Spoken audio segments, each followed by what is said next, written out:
você vai embora. E se eu digo adeus, só mais um pouco, só mais uma foda. E se eu digo adeus, é porque eu quero que você vá embora. E se eu digo adeus, só mais um pouco, só mais uma foda.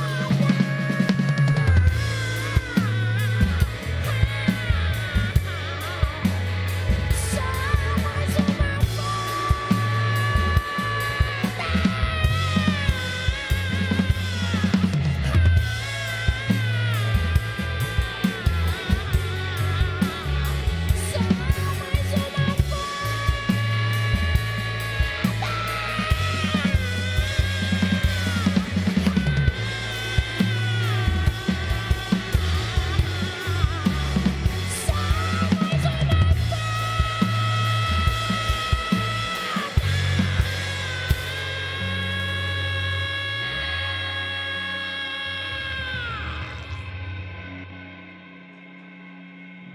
Boa noite com Raquel no estúdio do Metrópolis, aquecendo a nossa quinta-feira. Ela está por aqui, claro, por um motivo especial. A Raquel veio mostrar pra gente o primeiro trabalho dela solo. Esse trabalho já tá nas plataformas. E esse álbum, minha gente, Não Incendiei a Casa por Milagre. Ela escolheu o Metrópolis para estrear esse projeto em TV e a gente quer muito agradecer a Raquel e toda essa banda que está acompanhando, né? O Bruno de Lulo, o Eduardo Manso, o Charles Dixte, o Paulo Emery e a Raquel, todos muito bem-vindos ao Metrópolis. Que bom que vocês estão aqui. Olha, amiga, como é que eu chego nesse... Isso é uma escultura! Vou chegar. Bem-vinda. Eu quero agradecer estar aqui no Metrópole depois de tanto tempo. É uma honra esse espaço que recebe tantos artistas incríveis e poder estar aqui ao seu lado, que eu sou apaixonada, sou sua fã, é muito bom. Obrigada. Então tá tudo certo, porque é recíproco total.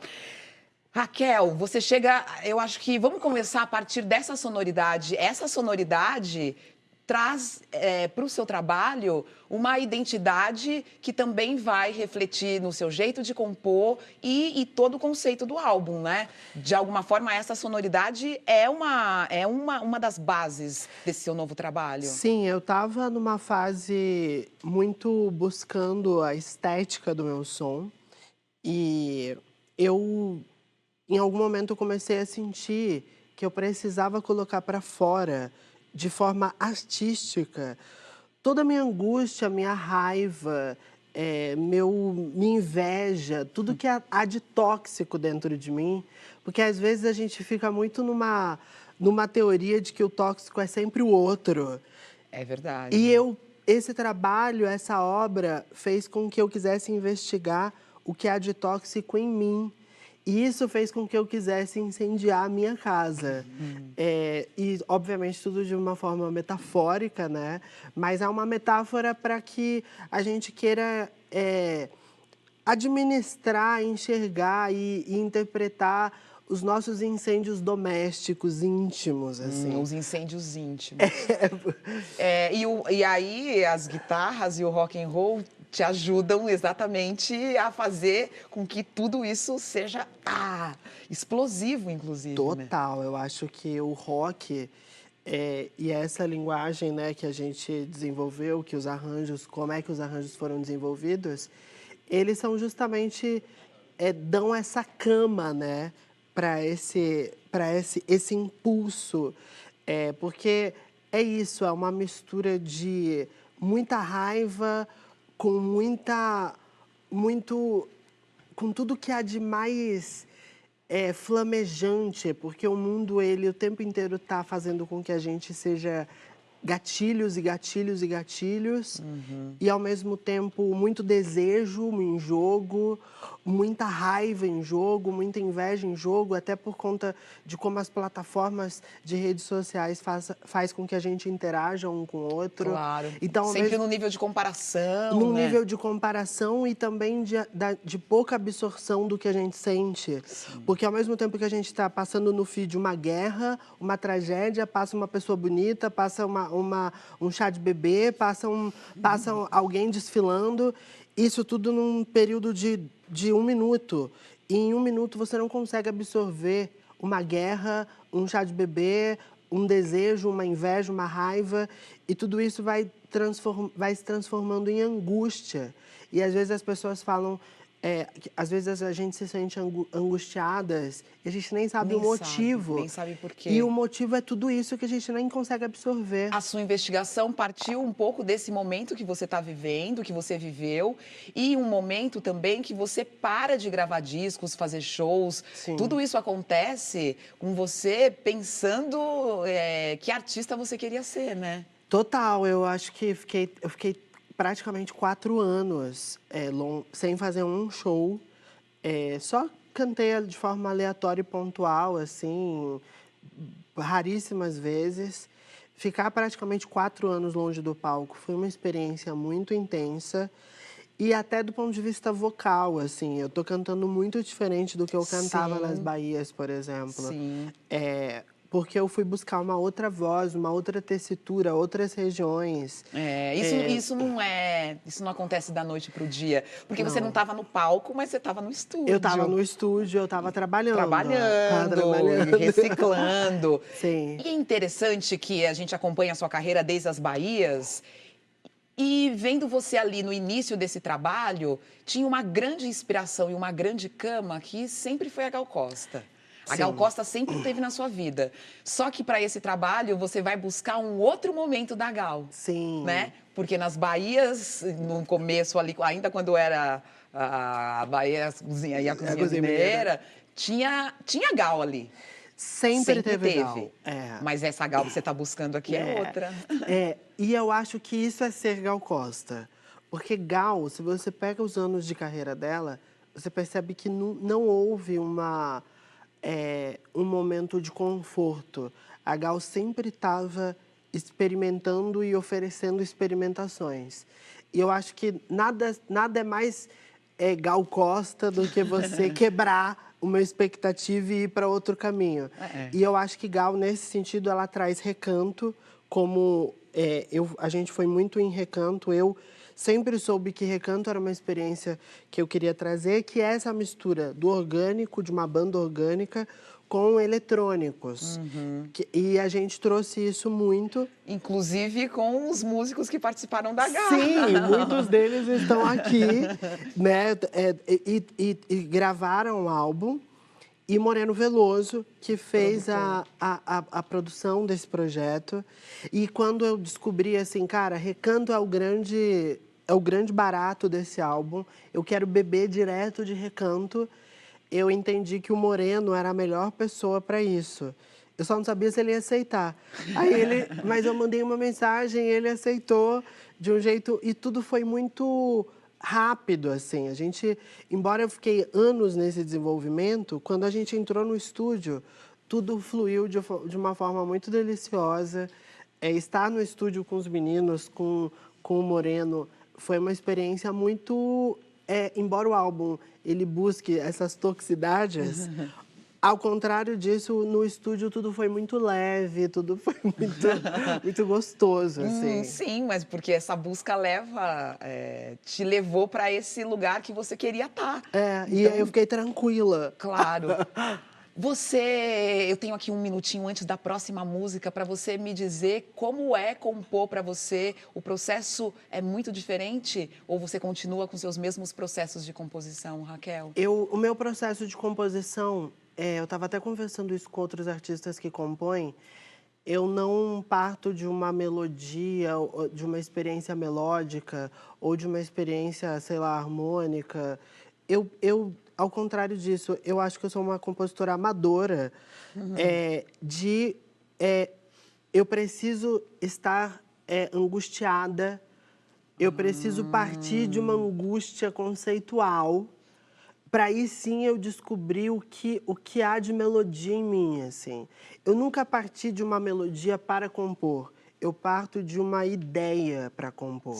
De algo que te movimenta. Algo que me movimenta. Quase que assim, ele vai ter que sair. Vai ter que sair e eu preciso viver. eu preciso, como nesse caso, eu estava muito angustiada por conta dessas questões que me passavam. A minha própria inveja, a minha própria angústia, o quanto eu posso fazer mal para as pessoas e o quanto eu quero curar isso em mim. E, por exemplo, esse foi um gancho que me levou às composições. E a gente vai ouvir mais uma delas. Que composição a gente vai ouvir Essa é agora? Monopólio, que inclusive foi uma que eu compus em Paris, andando sozinha por Paris. Ah, eu achei chique. E essa foi a primeira. É bom estar angustiada em Paris, a louca, né?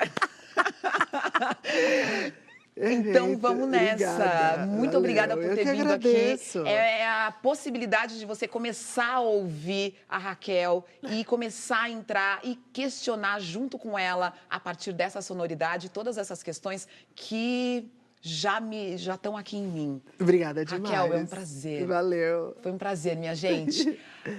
Não se esqueçam que a gente tem mais conversa com a Raquel no canal do YouTube do Metrópolis. Mas agora é música. Raquel.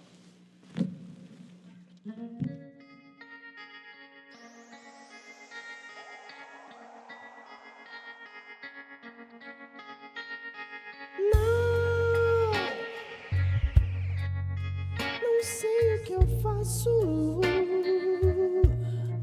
pra dominar você. Arquitetura, teus braços, teus passos pra me querer. Enfia um chip na sua cabeça pra que você enlouqueça, gritando por todas as ruas. Meu amor,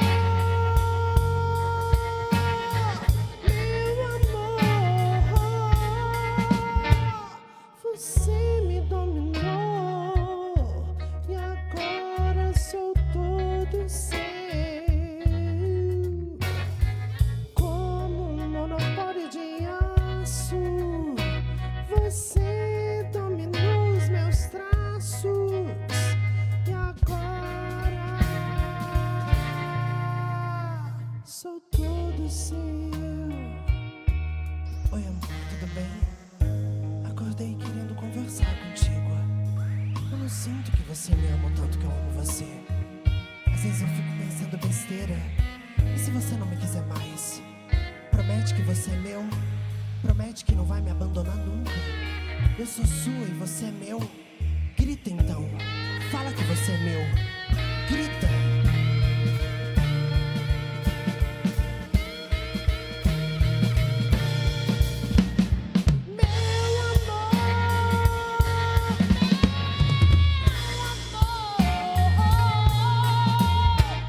Você me dominou e agora sou todo seu. Como um monopólio. Não incendiei a casa por milagre. Raquel apresenta o seu primeiro disco solo. Depois de ouvir essas duas músicas, você já tem aí uma pista e já tem um caminho para a gente começar a pensar ainda mais nesse álbum, né, Raquel? Eu queria que você falasse nessa divisão. Você faz o álbum em 2 atos. Isso é totalmente teatral, cinematográfico, Sim. como a senhora gosta. Sim. Esse projeto, ele também fez com que eu buscasse algumas memórias de infância. E uma delas foi quando minha bisavó, ela mandou cimentar o roseral da nossa casa. A gente morava aqui na periferia de São Paulo, no Jardim Miriam, e ela tinha um quintal que tinha um roseral. E eu sempre fiquei naquele roseral olhando, porque ia muito beija-flor, ia muita abelha, muita formiga, muita minhoca. E era quase que um lugar meio idílico, assim, na minha memória tem uma memória idílica. E eu lembro que foi um choque para mim quando a minha bisavó mandou cimentar. E eu nunca perguntei para ela por que ela cimentou. E ela faleceu, nunca perguntei. Mas eu fiquei adulta com essa questão na cabeça. Mas depois eu fiquei pensando, por que será? Porque será que o Roseral dava muito trabalho e eu não sabia o trabalho que dava? Ou a minha bisavó perdeu a esperança na beleza disso tudo? Ou a minha bisavó estava depressiva, ou ela simplesmente absorveu totalmente o mal da vida no final, assim. Claro, e essa cidade, tipo... E não queria não queria mais. mais. E aí essas perguntas sobre beleza e estética ficaram rondando a minha cabeça. E eu acho que esse álbum, ele tem uma coisa de ter essa discussão sobre o quanto a gente fica acimentando as nossas rosas e o quanto a gente alimenta as nossas rosas. E por isso que na capa do álbum tem uma rosa. Um quadro. Um quadro com uma rosa.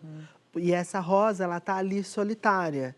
Na contracapa do álbum, é essa rosa comigo com esse vestido. E dá para perceber ali que tem um diálogo geométrico ali, de quase como se eu e a Rosa estivéssemos dialogando. Então tem um luto, tem uma rosa, quase como se eu fosse uma rosa em luto, e a outra rosa fosse uma ideia de uma rosa. E aí as suas composições, de alguma forma, são separadas e estão ali dentro desses dois sentimentos que são totalmente complementares. Sim. E, ao mesmo tempo, né? É o Roseral, é o ato 1, e o ato 2 é o Cimento no Roseral. E o Cimento no Roseral começa com uma música chamada Ao Vivo, que é justamente uma música que traz nela, ela já começa citando em poesia o World Trade Center. Sim. Então, e ela é, inclusive, uma grande paulada. Então o Cimento no Roseral, ele também começa pelo 11 de setembro, porque o 11 de setembro, para mim, quando eu era criança, ele não só para mim, né, mas eu acho que para a humanidade, ele é um divisor de águas do terrorismo, das crises de ansiedade, da depressão, da angústia que a gente vive, e não necessariamente a gente está entendendo o porquê. É um marco nesses tempos que depois foram cada vez mais se transformando numa escala... E dizem que segundo alguns historiadores, é a entrada do século XXI. O século XXI começa em sua ordem após 11 de setembro. Alguns historiadores como Raquel? Não, eu não. Eu fiz história. Eu fiz história, mas isso é uma coisa que as pessoas, dentro da faculdade de história, isso é dito, assim. 11 de setembro como esse marco. E esse marco, ele tanto que o álbum termina com Vidinha, de Rita Lee, que inclusive foi uma proposta do Moreno, que eu achei que encaixou perfeitamente, que ela fala, eu faço terapia, na crise de pânico, propofol orgânico, vidinha besta, vidinha de merda. Porque, ao mesmo tempo que a gente tem esses fenômenos trágicos e grandiosos, como o do 11 de setembro, a nossa vida foi ficando mais besta, né? A nossa vida foi ficando mais cotidiana, mais banal. E aquela colhida pelo like, né? Eu preciso de um like. E parece a dopamina, né, liberada pelo like. E parece que isso tudo foi acimentando a gente. Claro. E por isso que o ato 2, ele tem ele começa com Ao Vivo, que é essa música que cita a tragédia do 11 de setembro, e termina com Vidinha. Raquel, eu gosto muito dessa análise, assim, totalmente macro que você faz da realidade e depois vai para o íntimo. Sim. E o disco faz esse jogo o tempo inteiro, né? Você falou muito da criação no estúdio, de como foi bom criar no estúdio. Você começa ali, é seu disco solo, mas é um disco solo... Banda. Bem acompanhada, né? O Bruno e o Edu estavam no estúdio. Eles estão agora participando mais do projeto do show. Tem o Pedro Sá. Assim, o Moreno, né, obviamente. Então a gente... E o Domênico Lancelotti. E a gente... Só que assim, foi um projeto que a gente fez em banda, né? porque a gente tocou numa... Foi muito legal, porque eu lembrei da época que eu tinha banda, porque eu entrei no estúdio e geralmente a galera grava individualmente, né? Ah, agora vamos gravar bateria, agora vamos gravar baixo. Não foi isso que vocês fizeram? A gente gravou com eles tocando ao vivo, assim, e depois que foi se editando. E eu acho que essa energia deles tocando ao vivo mudou tudo pra mim. Porque eu tava esperando aquela coisa de entrar no estúdio, ah, grava baixo, grava bateria. Não conhecia muito bem o processo deles, o processo do Moreno. Mas aí a gente entrou e eles já foram assim, tocamos, ah, gravamos. E eu, ah, gravamos? Ah, é isso?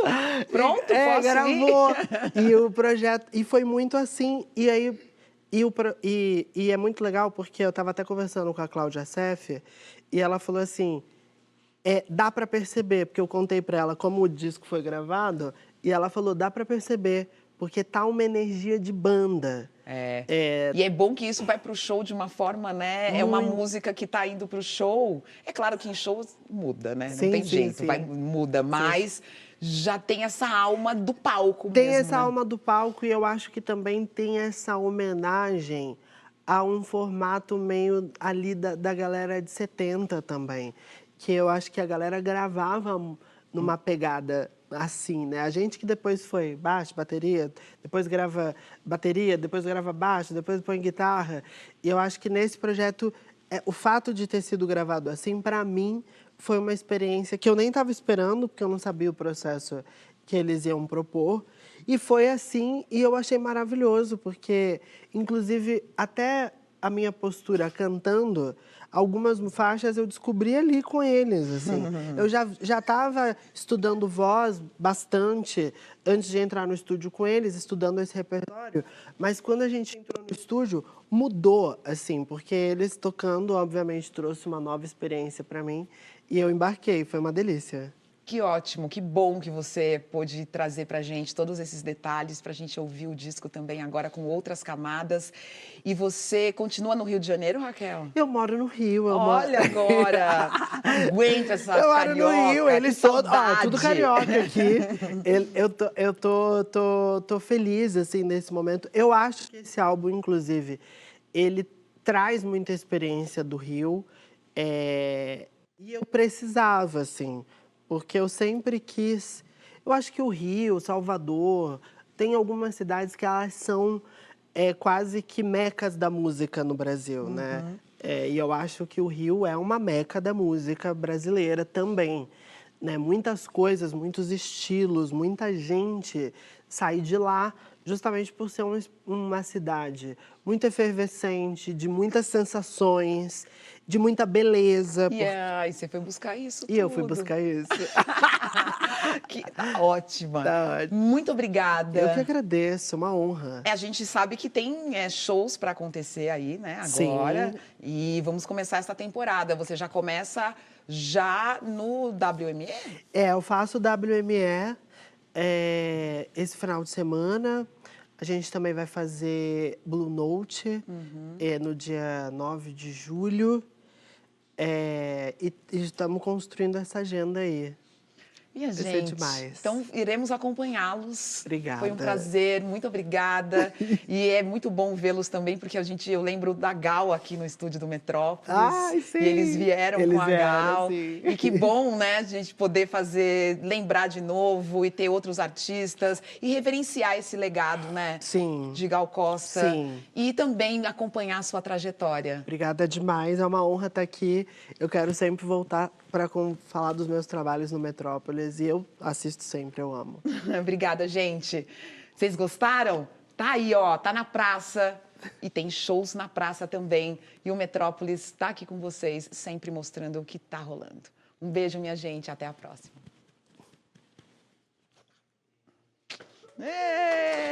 Oba!